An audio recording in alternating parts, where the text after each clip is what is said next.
ભરૂચમાં અષાઢી બીજના રોજ 3 સ્થળેથી નીકળનાર ભગવાન જગન્નાથની રથયાત્રાને લઈને પોલીસ વિભાગ સતર્ક બન્યું છે। પોલીસ દ્વારા શાંતિ સમિતિની બેઠક તેમજ ફ્લેગ માર્ચનું આયોજન કરવામાં આવ્યું હતું। ભરૂચમાં અષાઢી બીજના પાવન અવસરે ભગવાન જગન્નાથજીની રથયાત્રા શહેરના 3 અલગ અલગ સ્થળોએથી નીકળશે। રથયાત્રાના પર્વને શાંતિપૂર્ણ અને સુરક્ષિત રીતે સંપન્ન કરવા માટે પોલીસ તંત્ર સંપૂર્ણ સતર્ક બન્યું છે। જાહેર સ્થળોએ કડક ચેકિંગ હાથ ધર્યા બાદ એ ડિવિઝન પોલીસ મથકે ડીવાયએસપી સી.કે. પટેલની અધ્યક્ષતામાં શાંતિ સમિતિની બેઠક યોજાઈ હતી। બેઠકમાં હિન્દુ અને મુસ્લિમ સમાજના આગેવાનો ઉપસ્થિત રહ્યા હતા। બેઠક દરમિયાન કોમી સૌહાર્દ જળવાઈ રહે અને પર્વની ઉજવણી શાંતિપૂર્ણ વાતાવરણમાં થાય તે અંગે ચર્ચા કરવામાં આવી હતી।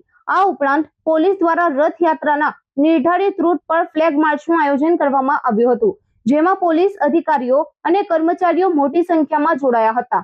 પોલીસે નાગરિકોને અફવાઓથી દૂર રહેવા, કાયદો અને વ્યવસ્થા જાળવવામાં સહકાર આપવા તેમજ કોઈ શંકાસ્પદ પ્રવૃત્તિ જણાય તો તાત્કાલિક પોલીસને જાણ કરવાની અપીલ કરી છે।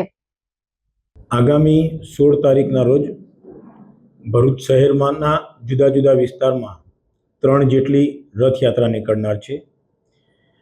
ભરૂચ શહેરમાં આ ત્રણેય રથયાત્રાઓ બહુ શાંતિમય વાતાવરણમાં નીકળે અને આ રથયાત્રાનો પ્રસંગ શાંતિપૂર્ણ અને ભાઈચારાના વાતાવરણમાં પાર પડે તે હેતુસર આજે ભરૂચ શહેરના હિન્દુ મુસ્લિમ બંને કોમોના આગેવાનોની આજે એક શાંતિ સમિતિની એક મિટિંગ બોલાવવામાં આવેલી હતી અને તેઓને આ બાબતે અપીલ કરવામાં આવેલી હતી। તો બંને સમુદાયના આગેવાનોએ આ યાત્રા પ્રસંગ બહુ શાંતિમય વાતાવરણમાં પૂર્ણ થશે એવી ખાતરી આપેલી છે અને પોલીસ દ્વારા પણ ભરૂચ જિલ્લા પોલીસ અધિક્ષક શ્રી અક્ષયરાજ મકવાણા સાહેબના માર્ગદર્શન હેઠળ આ ત્રણેય યાત્રાઓ બહુ શાંતિમય વાતાવરણમાં નીકળે અને શાંતિમય વાતાવરણમાં પૂર્ણ થાય એ હેતુસર પૂરતો બંદોબસ્ત રાખવામાં આવનાર છે।